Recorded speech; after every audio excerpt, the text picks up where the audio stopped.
Hello भाई लोग, मैं हूँ फैक्ट भाई और अरिजीत की आवाज का दर्द सुनकर गर्लफ्रेंड ना हो तो अभी ब्रेकअप वाला दर्द हो जाए, पर ये आवाज ऑटो ट्यून बोले तो मिलावटी है। और आतिफ असलम जिनके गानों को सुनकर हर कोई आज भी कहता है वाह तू जाने ना, लेकिन ये आवाज भी ऑटो ट्यून वाली मशीन का कमाल है। अब फैक्ट भाई आपको बताए कि ये सच फैक्ट भाई ने कैसे जाना, उससे पहले थोड़ा नॉस्टैल्जिया हो जाए।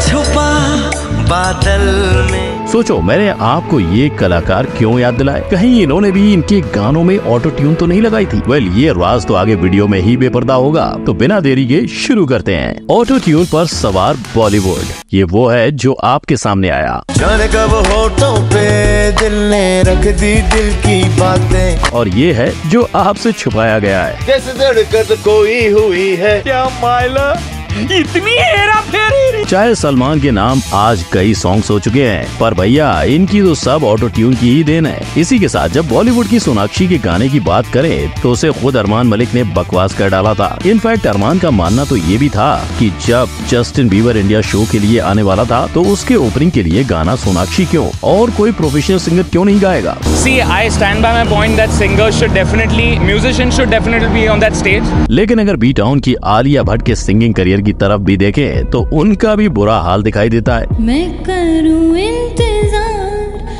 हार तेरा, यानी इनका भी जो कुछ भी है वो ऑटो ट्यून तक ही सीमित है।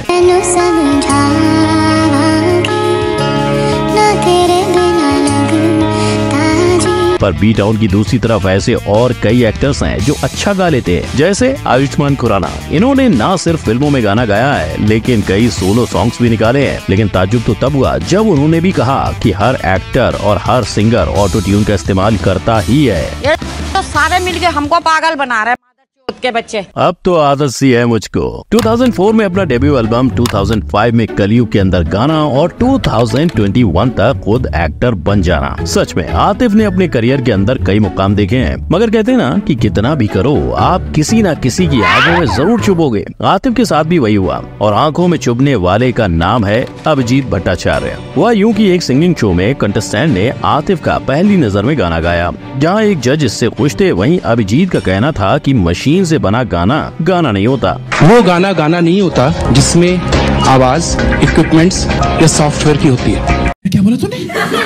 इतना ही नहीं, अभिजीत ने गुस्से में उस बेचारे कंटेस्टेंट को 0 मार्क्स दे दिए थे। मेरे लिए इस गाने का मार्क्स है 0। पर ये सब सुन के फैक्ट भाई के सामने आतिफ असलम के लाइव परफॉर्मेंसेस ही सामने आते हैं।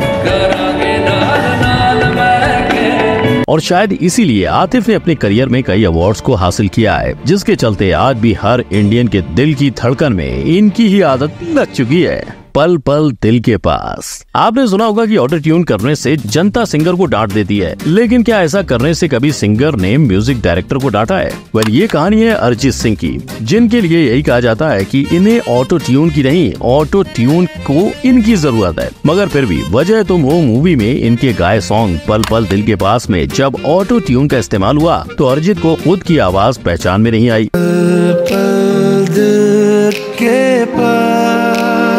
फिर क्या, अरिजीत ने लिया सोशल मीडिया का सहारा और सारा माजरा समझा डाला। जहां उनका कहना था कि अभिजीत वांगनी ने पुराने गाने की बेइज्जती तो की ही है, लेकिन अरिजीत की आवाज को भी पूरा बदल डाला है। इसके बाद लोगों ने अभिजीत से भी सफाई मांगना शुरू कर दिया, जिसके जवाब में अभिजीत ने इतना ही कहा कि मैं मैच्योर नहीं हूँ, तो इस पर मेरा कोई जवाब या रिएक्शन नहीं होगा। मगर इसके अलावा क्या आपको कभी अरिजीत के मीठे सुर में मिलावट सुनाई दी है? कमेंट करके जरूर बताएं। देसी कलाकार, अगर आपके गले में हनी की कमी है और फिर भी आप सिंग करते हो तो आप हनी सिंह को टक्कर दे सकते हैं। मैं समझाता हूँ कैसे। आज भी India top 10 rapper Google search पे हनी पाजी का नाम पहला है, लेकिन स्टूडियो के बाहर इनके हाथ में माइक दे दिया जाए तो ऑटो ट्यून से भरे इस कमाल सॉन्ग का जैसे मछली तड़पे पानी बिन तिनक तिनक धन ऐसा हाल बेहाल हो जाता है। जैसे मछली तड़पे पानी बिन तिनक तिनक धन तिनक तिनक धन। और जब जब माइक मिला इन्होंने गंदी बचाया, वो भी ऐसा कि हार्पिक तक से लोगों के कान साफ नहीं हुए। लेकिन ये अकेले नहीं है, बादशाह भी रैप कम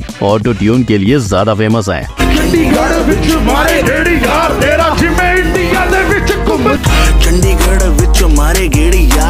पर ये बात तो वो डंके की चोट पे कबूलते हैं। सब ऑटो ट्यून इस्तेमाल करते हैं और इसमें कुछ गलत नहीं है। It's not only us, like people everywhere, whether it's the West, Euro music, they all use auto tune. अब इन दो बड़े नामों के बाद तीसरा नाम गुरु रंधावा का सुनकर आप हैरान नहीं होंगे, पर ये भी सोचो कि पहले दो नाम रैपर्स के थे जिनके सुरों का इतना उतना ऊपर नीचे चलता है बॉस, लेकिन एक मचे हुए सिंगर का भी वास्ते। ओ साथी रे सब कुछ भुला दिया है, बताता कैसे भुला दिया। गाने के लिए गले में मधुर ध्वनि की आवश्यकता होती है, मगर लगता है धोनी भानुशाली ऐसे बेतुकी बातों पर भरोसा नहीं करती। तभी तो उन्होंने खुद लाइव गाकर जनता को प्रूव कर दिया कि वो ऑटो ट्यून के सहारे हैं। वास्ते जा भी दो, मैं गवाए माँ भी दो, वास्ते जा भी दूं, मैं गवाए माँ भी दूं। इनफैक्ट इस पूरी चीज का खुलासा तब हुआ जब फराह खान ने ऑन स्टेज ध्वनि को गाने से रोक दिया था।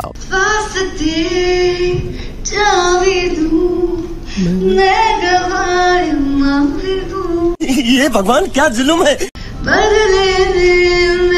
चुप हो जा, सातवीं फेल।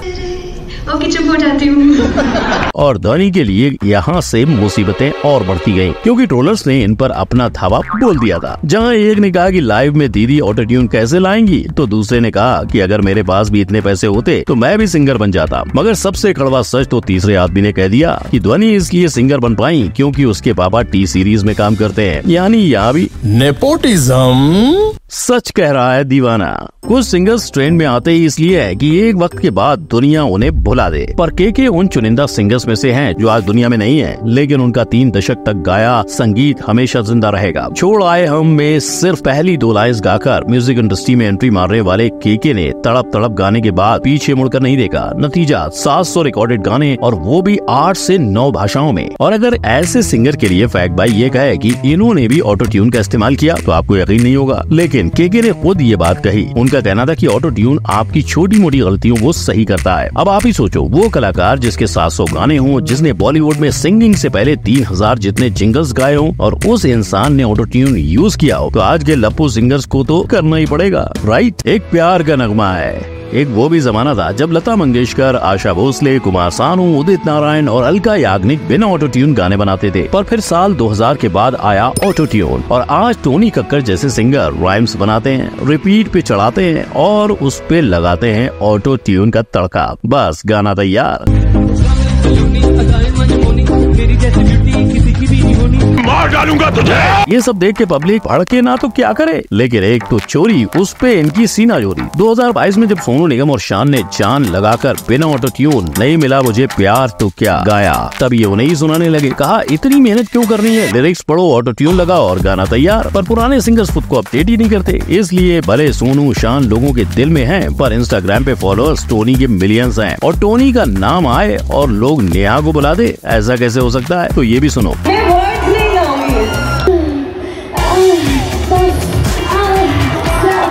अब आप बताओ, आप इनके संगीत को गाना कहोगे या नेहा के? एक तरफा। सामने वाले जो जज बैठे थे, पता नहीं somebody इन अहमदाबाद ने बोले क्या आप सिंगर नहीं बन सकते, आप कुछ और ट्राई करिए। दर्शन रावल की आवाज सुनकर आप सबका डिसीजन भी एक तरफा हो जाएगा कि जज गलत है, क्योंकि 2014 में इंडियाज रॉ स्टार के मंच से शुरू हुई इनकी कहानी को बॉलीवुड प्लेबैक सिंगिंग का मुकाम मिलते हम सब ने देखा है। पर इनकी दाल में भी कुछ काला है। पब्लिक की माने तो एक तरफ ऐसी सिंगिंग कि लोगों के कानों में मिश्री घुल जाए, और दूसरी तरफ ऐसी कि दर्शन रावल का गाना है कहने पर किसी को यकीन भी ना आए। ऐसे बिना ऑटो ट्यून के कैसे?